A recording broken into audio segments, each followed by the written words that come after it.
Well,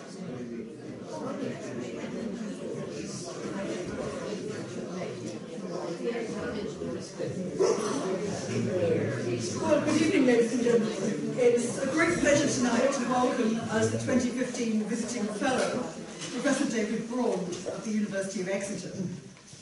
David Braund is perhaps the world expert on the Black Sea region from archaic times into the Byzantine period.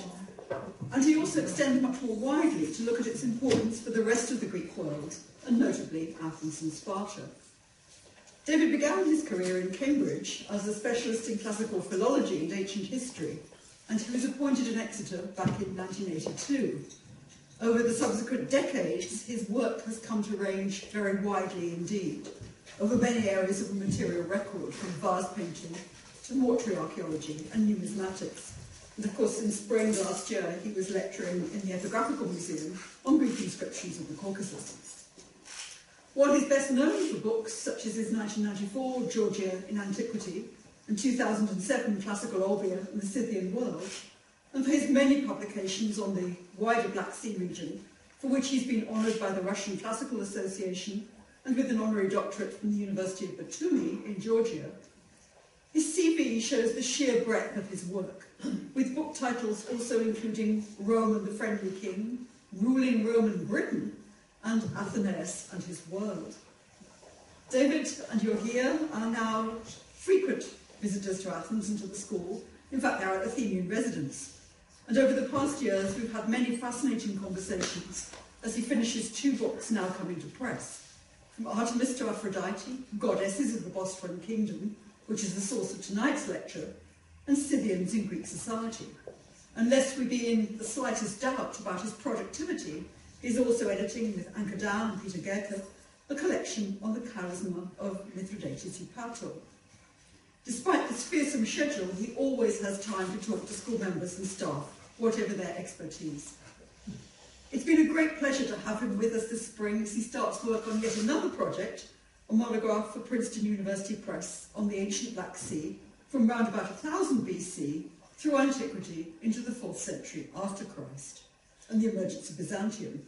David is, I think, one of the very few people worldwide with the breadth of knowledge of the region and of its scholarship, and the vision to write such an accessible book to bring what often seems a closed world to us all. It's a great pleasure to have him with us tonight, and I'm greatly looking forward to your lecture.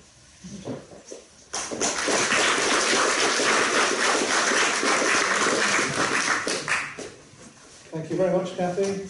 And I want to begin with a very sincere and heartfelt thanks to the school for putting up with me for so much, and this year for making me visiting fellow. This particular library is, for me, simply the best place I know anywhere for writing. Here I have a sense of creativity and wonderful, friendly, and yet intellectually hard atmosphere of real work, real creativity, that actually I just don't see anywhere else. I don't find for myself anywhere else, except possibly one library in Russia that I can think of. So thanks to the school, thank you to you, Kathy, and indeed thanks to the librarians who managed to maintain such a wonderful setup here in this simple environment. And actually it feels a bit naughty, you know. I mean, here in the library, where I spend a lot of my time telling some of the more enthusiastic readers to shut up, to actually be speaking. For once, I shall be talking here. And I shall be talking about that lot. We've got quite a lot to get through, so I'm not going to dawdle. There are really two parts to the lecture tonight. The overarching theme of these two parts is what you might call the key aspects of Greek religion in the Bosporan Kingdom. That's the overarching theme. I'm going to be trying to show how religion works in the Bosporan Kingdom, how it's significant for the politics, for the society, and indeed for burial, perhaps, and dreams of the afterlife. I'm going to be doing that on the basis of really two parts of my talk, two halves. One will be about Aphrodite Rania, a cult in the Bosporan kingdom. And having looked at that, we shall move on to a particular, and quite extraordinary, in fact, burial complex, which goes under the name of Bolshaya Bliznitsa, which was excavated in the 19th century and still needs working out. Now, as Kathy hinted, the first half of what I'm going to be talking about, Aphrodite Rania, is work which I feel at least that I've done. I feel I'm on top of it. I've been slaving away in here on it, and I feel that that's, as it were, in the bag. The Bolshaya Bliznitsa work is something which I've begun to come to terms with. It's going to be a long and hard road, this one, because really, as people were complaining even at the beginning of the 20th century, the records of what was found, the records of how it was found, are in a complete mess.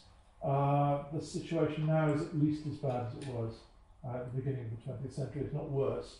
And with the help of Russian colleagues in St. Petersburg, I think we're going to sort it out. So we're going to start with the Rania and fade into Bolshaya Bliznitsa, and you will see, I hope, as we go on, that these two parts are actually two parts of the same broad picture. I've got a lot of pictures. Now, North Black Sea is where we are. You see there the Crimea at the top, rather in the news. We're going to have a glimpse of that, but most of what I'm going to be talking about is just across that neck of water that joins the Sea of Azov, as it now is, the Meotis, as the ancients called it, and the Black Sea itself, Bruthalis and Fondos. This is what that particular strait looks like on a satellite photo. To the north, Azov; to the south, the Black Sea, and a kingdom which covers, the heart of the kingdom anyway, covers that particular strait. So it's a kingdom which has got one hell of a gap in the middle of it. And one can see that as a gap, one can see that as an opportunity for movement by water, with all the pluses of that.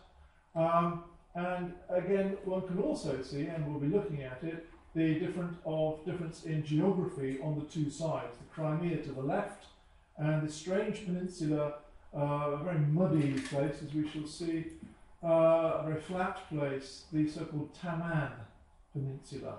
Some of you will know the novel of Lermontov, Hero of Our Time, part of which is set on this peninsula.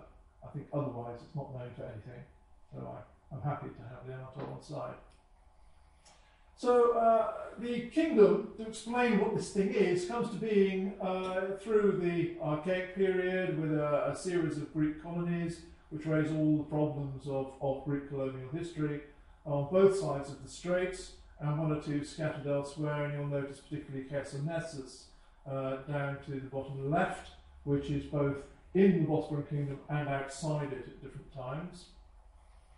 The kingdom itself comes together, possibly with the help, is help the word, of Athenians, actually. One of the many things that people tend not to think about Pericles is that he spent his time, some of his time, charging around the Black Sea. We have a Herakles in the Black Sea around, what, 437, 438 perhaps BC. Having sorted out the attempted revolt of the Byzantines, the Athenians decided to move into the Black Sea in a serious way.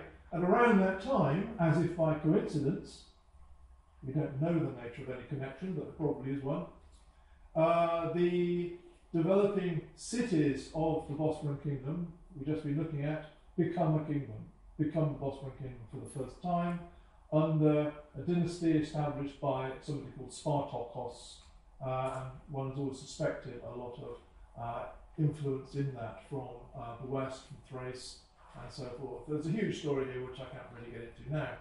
The connection with Athens continues in the National Museum until the gallery is closed at the moment, but still to be seen is this enormous stele, an example of the relationship between the Athenians and the Bosporan kingdom, honouring Bosporans. I've got my wife in there for scale, always useful. At the top of the picture here, at the top of the stele, this image, which is usually taken to be three Bosporan rulers, probably isn't, probably 2 Bosporan rulers and their father Leucon, I think. But this marking honours by the Athenians to the Bosporans and indicating actually a rather complicated relationship economically, which is in part to do with grain supply, but it's clearly to do with a lot of other things as well, including what looks like a large debt that the Athenians have run up, as well as the supply of naval specialists from Athens and all kinds of other things. So I'm going to be talking to you about the Bosporan kingdom in the North Black Sea, but don't think it's all that far away. It may be far away physically, geographically, but it's not necessarily far away in terms of Athens, in terms of what mattered to Athens, what went on in Athens. There is the Crimea to the left of the Bosporan kingdom, as it were. What you're looking at is essentially the left-hand side. Very quickly, let me run you through from the top, and I've got a toy here. They probably shouldn't have let me have this, but they did. So up here, right up at the top, there, you've got that very thin neck of land, which again has been in the news rather. What I'm going to do is take you from that downwards. That's some idiot on his holidays on that neck of land, and you'll see very grassy, pretty flat. I'm actually in a ditch there, that's why it doesn't look as flat as it otherwise would, but it's grassland. Down to the south in Yalta, where you can immediately see, of course, these mountains behind, and the modern town of Yalta. Almost nothing there in antiquity because the ancients who lived there, the Taurians, were not necessarily all that friendly. Mountains everywhere. That's one of the bigger mountains of this whole area of the southern Crimea. In amongst these mountains, in a sort of corner, we have the city of Chersonesus, and in the middle of this ancient city of Chersonesus in the southwest Crimea, we have what is now a rather fine modern church built on the remains of a church which goes way back to the very beginnings of Orthodoxy to the north of the Black Sea, which also is almost certainly built on the site of the central temple of ancient Chersonesus, which is the temple of Parthenos, or Parthenos, as one might say in Greek.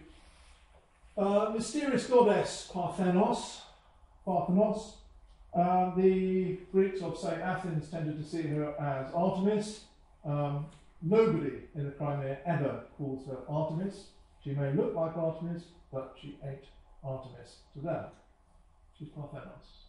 And her cult is not only that down there in Chersonesus, in the bottom left of the Crimea, as we've been seeing, but actually sweeps right across the Crimea to right over to the distant right-hand side on the brink of the straits, which is here. This is Cape Phonar, which is the furthest point in the eastern Crimea, where we know there's a site called Parthenion, which presumably is something at least to do with Parthenos, and we have a whole raft of literary texts talking about stories of how Parthenos is involved with the straits, involved with crossing the straits, etc., etc. And recently we've got this, which is quite nice. Now one could wish for a little bit more of the inscription, but it's not unreasonably taken as a dedication to Parthenos from Parthenion, after all. Maybe here she is, rather fine picture, in fact, of Iphigenia from Pompeii. Herodotus is the only person who attempts to offer any kind of serious identification of Parthenos with anything Greek, and he doesn't go to Artemis. It's Iphigenia, as far as Herodotus is concerned. Herodotus says that the Taurians call Parthenos Iphigenia, the daughter of Agamemnon. So we should be thinking of a Parthenos who, as she encounters Greek culture, maybe she came with Greek culture, there are many, many questions of how this works, is perhaps more Iphigenia locally than she is Artemis. And that's important, again, geographically, because as you go across from the Cape, across the straits, you come into the Taman Peninsula, which was even wetter in antiquity. This is one of its wetter bits now. Lots of flat, marshy land, much of which now been drained, but nevertheless. And we know that just across the straits from Parthenos, at Parthenion, was a sanctuary of Achilles, at a place called Achilleon. And if you remember your mythology of Iphigenia and Achilles, Iphigenia is sacrificed, of course, and she's sacrificed. There she's looking a bit disconsolate, expecting to be sacrificed. She sacrificed having expected to marry Achilles. So the relationship between Parthenos and Achilles is a very strong one mythologically, and we seem to have it at the Straits, going across from Parthenion on the Crimean side to Achilleon on the right-hand side. We'll see more of Achilles as we go on. Here is, I think it's actually might be your picture actually, Kathy. I think I may have stolen this from one of your publications. I should say I'm directed one of the few English people who have actually been to the Taman Peninsula. Here you'll see more or less in the middle of the image Phanagoria, which I shall be talking about quite a bit, and fairly nearby below Bolshaya Bliznitsa. We're now on the eastern part. We've crossed over from Parthenos to the world of Achilles, to Achilleon, and to the world not of Parthenos. Parthenos never occurs in anything we have from the Taman Peninsula. Here we're much more in the world of Aphrodite Rania. Aphrodite Rania, whose major cult sanctuary was near Phanagoria, and probably conceived as in Phanagoria, but unfortunately we haven't located it, probably because it's underwater in the bay. You see that large bay off Phanagoria there, which already in the 6th century BC, by the end of the 6th century anyway, is called the Bay of Apaturon, Apaturon being the name of her sanctuary, as we shall see. Here we have Phanagoria looking across that bay of Apaturon. And here we have the myth surrounding the cult at Apaturon, the cult of Aphrodite. Aphrodite, as we shall see, Rania, Aphrodite here, simply Aphrodite Apaturos. And you can see the story for yourself from Strabo. Here we have a tale of deceit, which is taken to explain the name Apaturon, which is taken to explain the name Apaturos, her cult title. And it's all about giants. It's about the killing of giants, and we know, not least if we thought much about Athena in Athens, how important the if you like, the religious language of killing giants or dominating giants, controlling giants can be, perhaps not least for a female deity. The giants, as usual, are not only violent, but violent would-be rapists. Aphrodite shows that her power is a different kind of power, but quite able to deal with giants, especially with a bit of help from her friend Herakles, who we shall see in due course. Notice Herakles hiding in a cleft. This, I think, is very much the language of, if you like, religion in a landscape, and I'll explain a little more about that in a second. After all, what do you do with a dead giant? We know quite a lot about what you do with dead giants. You tend to put them back under the earth where they come from, where actually they often turn out to be not quite dead. They sort of move about a bit, which in turn is taken to be the reason for earthquakes, volcanoes, and so forth. So very often in the ancient world, the classic case is much of southern Italy and Sicily, where you find volcanic activity. You often find myths of giants. Now, we need to be clear that our Aphrodite is not the same as all the other Aphrodites we have around the region. We have Aphrodites everywhere. Again, those of you who thought about Aphrodite in Athens will be well aware that in Athens, even within one city, albeit an important city, there's rather an excess of Aphrodites. difficulties locating which ones where, are they the same, how many of them are the same, and how the different forms of Aphrodite in any case may interact, and so forth.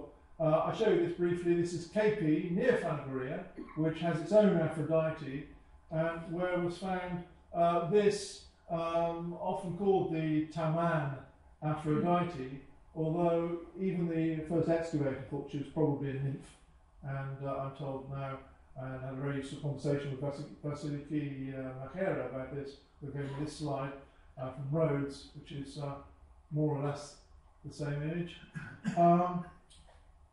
Mostly now I believe that people tend to regard this as indeed a myth, and this particular Aphrodite statue itself, the one in Taman, very likely from Rhodes. We know a lot about Rhodian connections with the region. So that's one Aphrodite we're not talking about. We're not talking about this Aphrodite, which is supposedly an Aphrodite temple in Nymphaeon, on the west side, over in Crimea. If you look in SCG or any of the other standard books these days, you'll find lots about graffiti, inscriptions and all sorts from the Temple of Aphrodite at Nymphaeon. The only problem is we have no Temple of Aphrodite at Nymphaeon. We have a large significant building. That's about all you can say about it. And this is the remains of the fresco from it, which is best known for the ship you can see at the top there in the corner. There's at least one other ship in the design, and again this is another project which I have in hand, my Russian colleagues. So this is another Aphrodite we're not going to be talking about, but I would point out that the thing is covered with graffiti, some of which involve Aphrodite, which seem to be invoking Aphrodite very much as the goddess of sailing activity, Archaeology, Supply, all of that, which again, of course, is another opportunity for developing concepts of Aphrodite.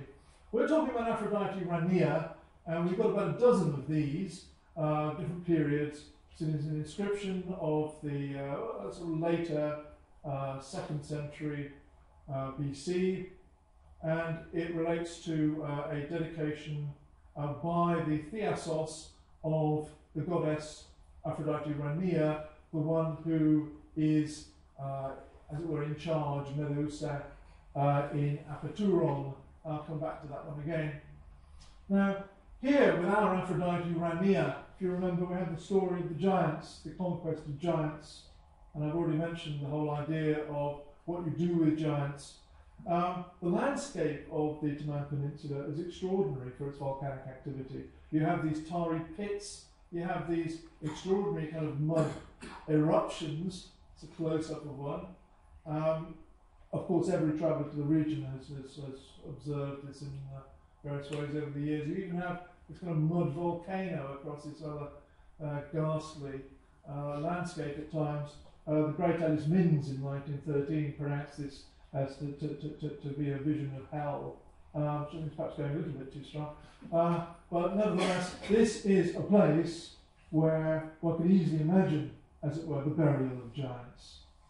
And therefore, that myth that we were looking at of the conquest of giants by Aphrodite Rania with the help of Herakles is very much appropriate to this landscape, which I think is important because it's so easy when we look at Greek mythology to take it out of its local place.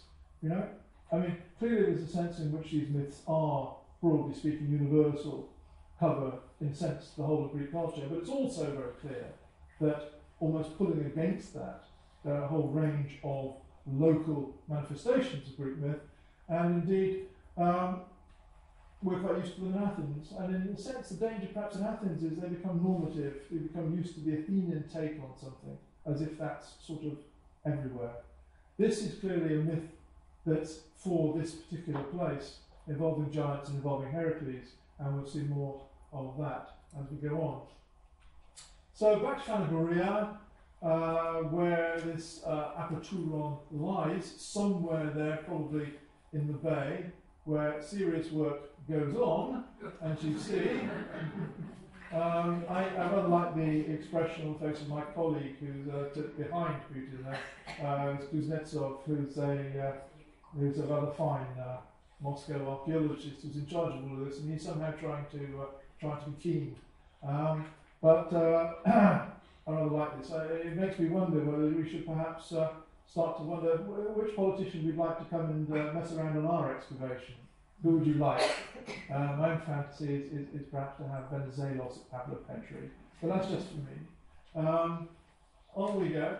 Now, not only of Putin, but clearly a lot of underwater archaeology going on, which has brought up a lot of stuff, including this block. The block which is inscribed, and the block is a statue base, part of the statue base thing, put up by this man, Aspurgus. This was found about 10 years ago. King Aspurgus, who came to power in about AD 14, had a rather tricky time getting approved by the Roman Emperor, because the Roman Emperor was changing at the time. Augustus died, Tiberius came to power, so that was a bit sort of bad timing. And he spent, as far as we can see, a fair while in Rome trying to get this sorted out, because as a king friendly to Rome, he really needed Roman support. And the Bosporan kings are always extraordinarily, almost gushing in their praise of Rome, their connection with Rome, their involvement in imperial cult. The inscription reads, as you see quite simply, King Aspurgus, Philareus, friend of the Romans, the son of King Asandrocus, who has, what's he done? He's dedicated the Eros, a statue of Eros presumably, on top of this base, to Aphrodite Rania, the one who's in charge at Apaturon. And this is dedicated as a Charisterion, as a thank offering. Thanks for what? Everything we know, and I haven't got time to set all this out because it's a very bitty picture, I have to say, but everything we know about Ourania in the Bosporan Kingdom takes us repeatedly to matters of family, to matters of children, to matters of reproduction, and that indeed fits in well enough with what we see of Ourania elsewhere, not least in Athens. You remember perhaps the myth of the creation of the cult in Athens to do with the problems that Achilles was having in producing children and so forth. There's a whole raft of this stuff. In this context, probably we should see Aphrodite Rania also as the deity who oversees the Apaturia, which almost certainly occurred in the Bosporan Kingdom. Ionian communities in the Bosporan Kingdom was one of those, had Apaturia, we're told, by Herodotus. And who else, really, but Aphrodite Rania? She's excellent for the job. In Athens, of course, it's Athena, but that's Athens. Now, here's the dedication we were looking at before, and I think this is a good example of the sort of family side of Ourania, if you like. Quite in this dedication by the Theosos of her cult, probably. The rulers are given titles which you don't get anywhere else.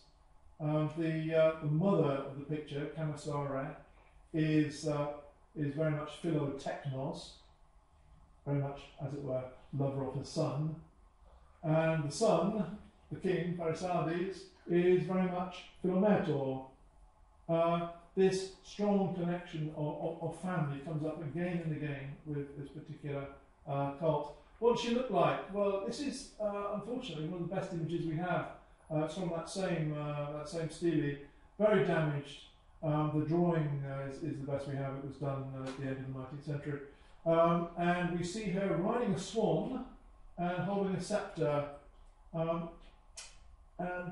the only parallel we can find for that is actually that, which is two sides of a pendant about 3 or 4 centimetres wide from Elizabethovskaya, and that early 3rd century BC, and Elizabethovskaya, it's on the Don, so it's right up in the top right-hand corner there, Tanais River, which again is one of the sort of many outskirts of the Bosporan Kingdom. It's a very sprawling kind of regime. And there, out of any significant context, simply in a dwelling, we have this pendant thingy, and there is close up. And again, you can just about see her scepter, swan, and you can see that she's rather well draped, I think. Subsequently, Aspergus, his widow, we saw Aspergus just now, the man putting up the statue of Eros.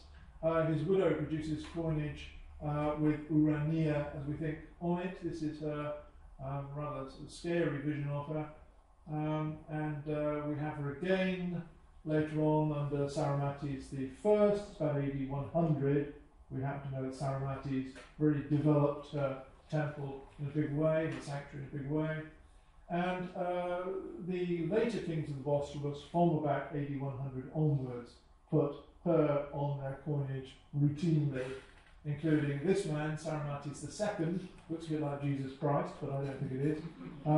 And he surprised me a bit, because I bumped into him, thanks to Robert Pitt, in the Acropolis Museum the other day. Not quite sure what he's doing there, but I'll have to look into that. So the Bosporan kings continue their relationship with Athens. I imagine it's something to do with that, and they continue their relationship with Aphrodite Rania. In the same museum, of course, we have this extraordinary thing, a treasure box, as it tends to be translated, where created about 400 BC in Athens. It was part of a relatively modern doorway in Plaka, so not much context for it. It invites you to put in a drachma, as I recall, effectively for a happy marriage upon your wedding. She's very much the deity of weddings, reproduction, marriage, and indeed marital happiness. There's quite a lot of poetry about that as well. So Aphrodite Rania, at a political level, of course, all this talk of happiness, being together, is, of course, very powerful, not least in a kingdom where what happens with the king's family, the coherence, the happiness, if you like, with the king's family, is not simply a matter of a personal nature. It's the politics of the whole kingdom. It's for everybody. And indeed, insofar as the apertura is involved, perhaps it's for everybody, again, in quite a different sort of way. This is a goddess who, to a large degree, I think, holds together the kingdom, which helps to explain her regular appearance on the Bosporan coinage.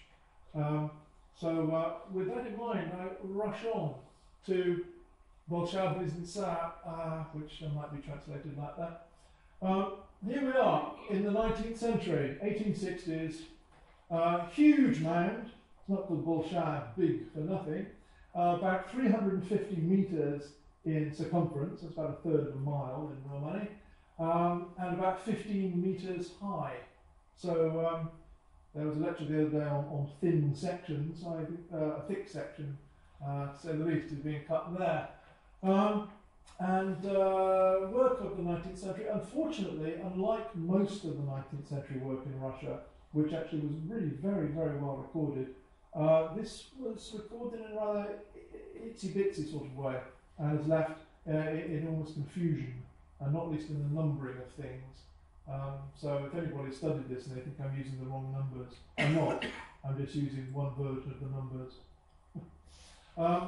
Now, a striking image from one of the tombs there is this. Is she Demeter? Is she Kore? Persephone? Demeter seems to be the winner in that particular one. I have no particular view. She is from tomb 2.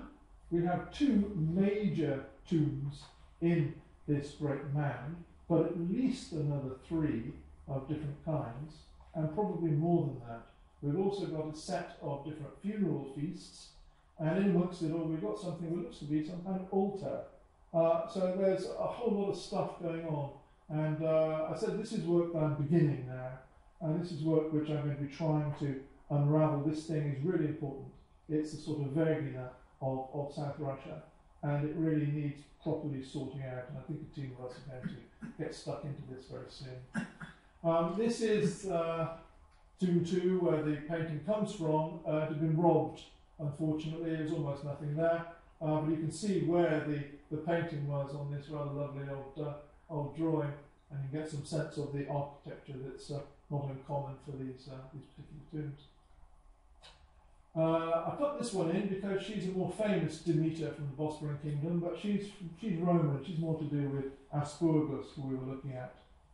Bolshaya Bliznitsa, is usually placed in the late 4th century BC, late 4th century. So for those not aficionados of these things, roughly speaking, time of Alexander, who was in a way a bit relevant, as we'll see. So we're not in Kerch on the west side in the Crimea, we're on the east side in Taman, and there she is looking down at us, but unfortunately not looking down at very much.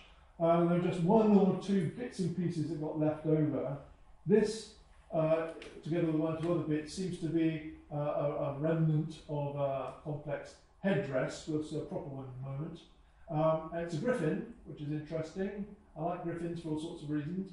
And riding it, probably a Maenad, because the whole setup of this headdress seems to have been about griffins and Maenads, and maybe a few other Bacchic, Dionysiac types.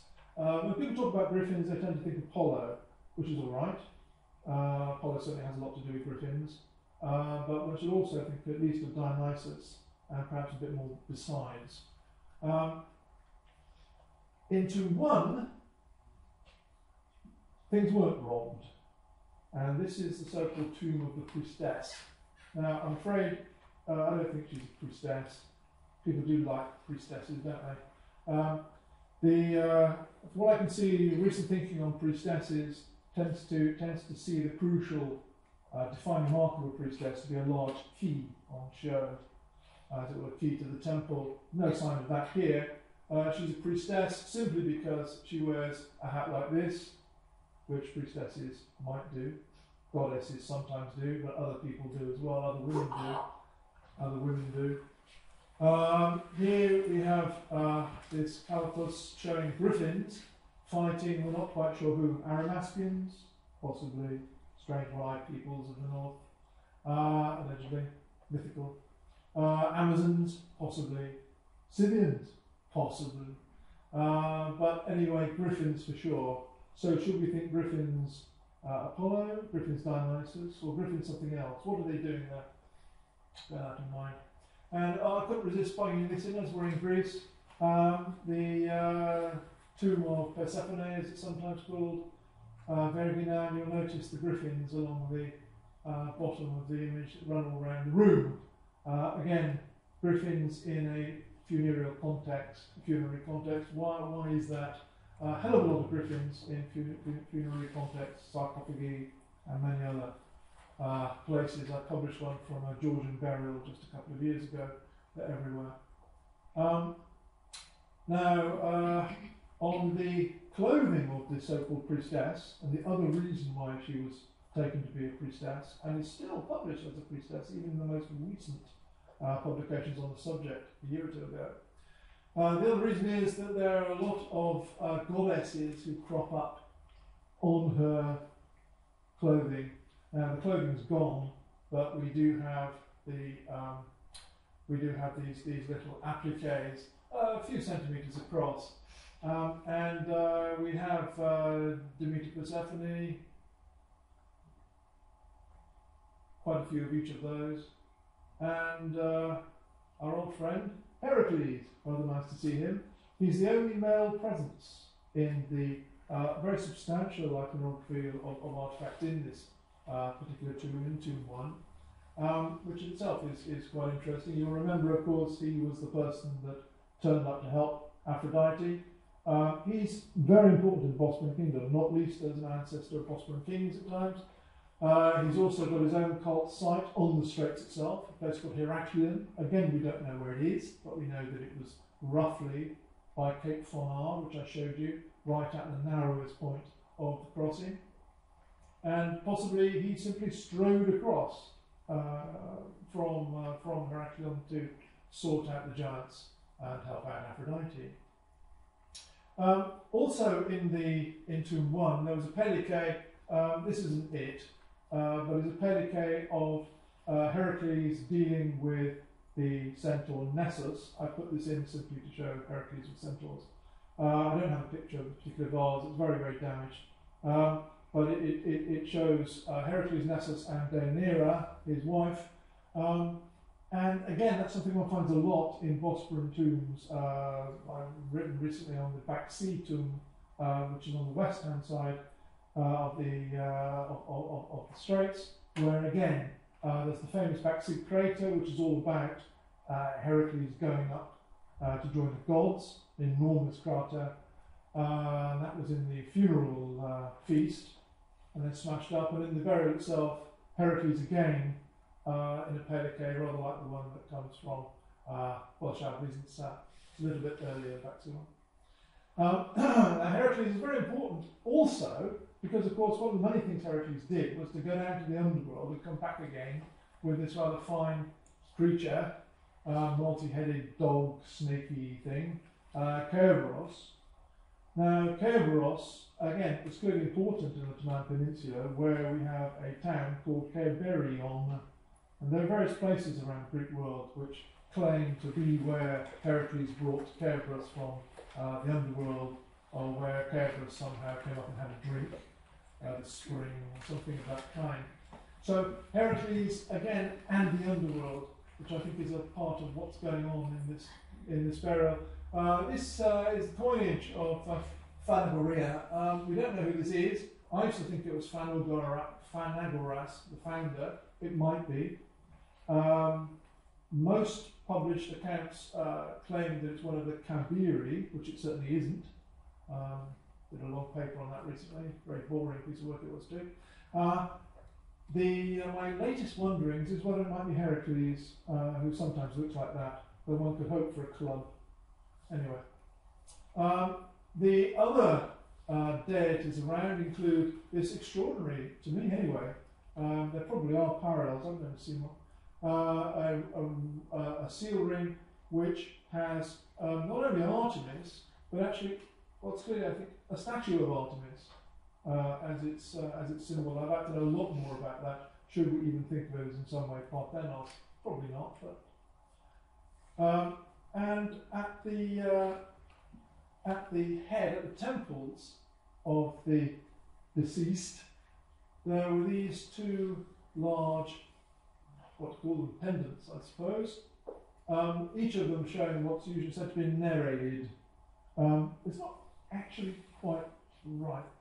It's not simply a Nereid, it's Thetis. Thetis, the mother of Achilles. Achilles, who I've already referred to as being important to the Ottoman Peninsula because of the sanctuary of Achilleon. Let's look a little bit more closely. This is one of them, the one on the left, showing Thetis with a rather strange object, which when you look at it, you do work out, I think, that it's a breastplate. It's a cuirass, indeed, for Achilles. If you remember in Homer, Achilles needs some new armour halfway through because Pericles has taken his armour, gone off to fight Hector, got himself killed. Achilles wants to go out and fight, but his armour's gone. So Thetis gets some special stuff made and brings it along. And this is her doing the business. Thetis is very important in the Black Sea, not only because, of course, she's a sea deity, but also especially important on the island of Leuce, White Island over on the northwest coast, the only real island in the Black Sea. There on Leuce, she brought Achilles to be buried, and Achilles there on the island of Leuce has a cult which remains of the first importance right through antiquity, mostly under the control of the city of Olbia, which is an impressively long way away actually, but nevertheless under the control of the city of Olbia. And I should perhaps say, if anybody is interested in the matter, it's called Leuce White, and actually when you see it, it is white. You're struck by a kind of white dot which emerges from the sea. So Thetis is of great importance. Achilles is of great importance already as early as Archaeus. Already in the Archaic period, Achilles is the lord of Scythia. He's there. He's up in the Black Sea region as early as the beginnings of archaic poetry. The other pendant, here we have her with a greave of all things, protecting the hero's legs, as it were, and she's bringing all that along. Now, I've covered an awful lot of ground. because I wanted to show you a lot of stuff here because it's, as it were, I suspect, new to most of you. Here we have two other little appliques which are on the body of the so-called priestess, the wealthy woman, buried at tomb 1 in Bolshaya, Bliznitsa. What we see is a rather different kind of thing going on. Dance, clearly. In what context? Well, you can make it a religious dance if you want. There's certainly much talk of that in the publications on these matters. But actually, what these tend to remind us of also is that there are a lot of things from tomb 1 in Bolshaya Bliznitsa that were never actually published. Why were they never published? They were never published in large part because they were regarded as too obscene. In 1913, the great writer on these things, Alice Minns, he's normally a very stable, organised, sort of sensible human being, a bit stolid even, but he simply rants about these terracottas, and he's obviously seen some of them, and he describes them as the extraordinary creations of a perverted mentality.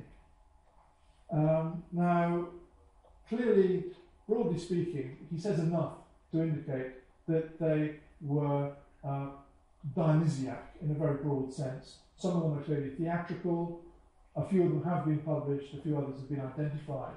We're now in the process of trying to track them down and examine them properly, insofar as they can still be found.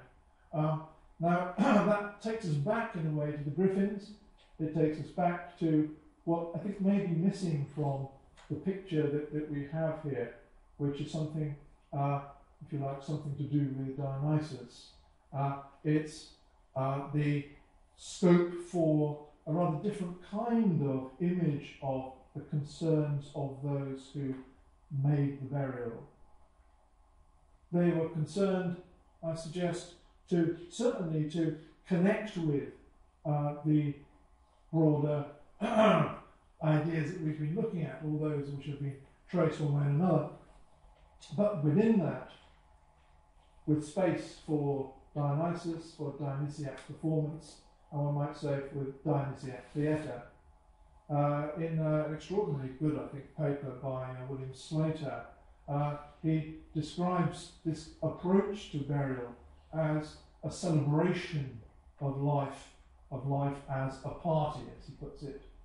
And I think that's part of what's going on with this whole set of deposits. It seems fairly clear to me that at least a lot of this, and I suspect all of it, isn't just, as it were, chosen because maybe the lady liked it, maybe it just happened to be around the place. What we have seems to form a pretty coherent complex of ideas of iconography which connects up with what else we know about the region and the concerns of the elite of the region. Because one thing we can be very sure about is that the lady buried in tomb 1 came from a very wealthy background. Probably she and her family occupied the whole of Bolshaya Bliznitsa. Certainly the artefacts which turn up in different burials seem to have been made at the same time and from the same forms and so forth. So we have here, I think, as it were, moving on from Aphrodite Rania, who's not far away, I think. We have here other deities, including Achilles, but also including Dionysus, and perhaps connecting up with something else that's going on in the 4th century BC. And I've recently written a paper on this with Edith Hall, which some of you may have seen in a large German collection on the 4th century theatre. It's precisely in the 4th century BC, in the northern Black Sea, that there's a great eruption of theatrical interest, shall we say. Now, that's to be seen most obviously in the construction of big theatres at Dionysus, at Nymphaea, and probably elsewhere, but also in the production of poetry, of dramas that connect with, actually, Aphrodite Rania in ways which I haven't got time to expand and which offer us, I think, a sense of a broader culture here. Now, finally, let me say that everything I've shown you, it seems to me to be as Greek as you might wish.